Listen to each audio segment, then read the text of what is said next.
Fala pessoal, quero contar uma novidade para vocês.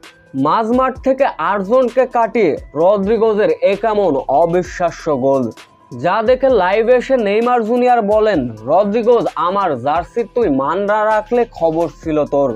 আরও লাইভে এসে যা বললেন তিনি। এমনিতেই বিশ্বকাপের বাছাই পর্বের পয়েন্ট টেবিলে সুবিধাজনক অবস্থানে নেই 5 বারের বিশ্ব চ্যাম্পিয়ন ব্রাজিল। এরপরে একের পর এক ইনজুরিতে বিপর্যস্ত হয়ে পড়েছে এই দলটি। বিশ্বকাপে টিকে থাকার মিশনে আজ মুখোমুখি হয়েছিল ইকুয়েডর এবং ব্রাজিল, যেখানে শুরু থেকেই ইকুয়েডরের আক্রমণ সামলাতে ব্যস্ত হয়ে পড়েছিল ব্রাজিল। কয়েকবার আক্রমণিত করে বসলো ইকুয়েডররা। তবে সব চাপ সামাল দিয়ে দলীয় মিনিট যখন 29, তখনই রদ্রিগোজ মাঝমাঠ থেকে দূরপাল্লা শটে গোল করে বসলেন তিনি।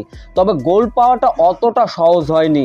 ওই দূরপাল্লা শটটি গিয়ে ডান বারের বারে লাগে, সেইখান থেকে গোলের ভিতর বাম বারে গিয়ে তারপরে গোলটি হয়, যা ছিল এক কথায় ভাগ্যের উপর নির্ভর করে রদ্রিগোজের এমন গোলটি হয়েছে। এমন গোলটি দেখে রীতিমতো রদ্রিগোজকে লাইভে এসে প্রশংসায় ভাসিয়েছেন নেইমার জুনিয়র। তিনি বলেন, আমার জার্সির মান রেখেছিস রদ্রিগোজ, তুই আরও সামনে অনেক ভালো করবি বলে আরও শুভকামনা জানিয়েছে।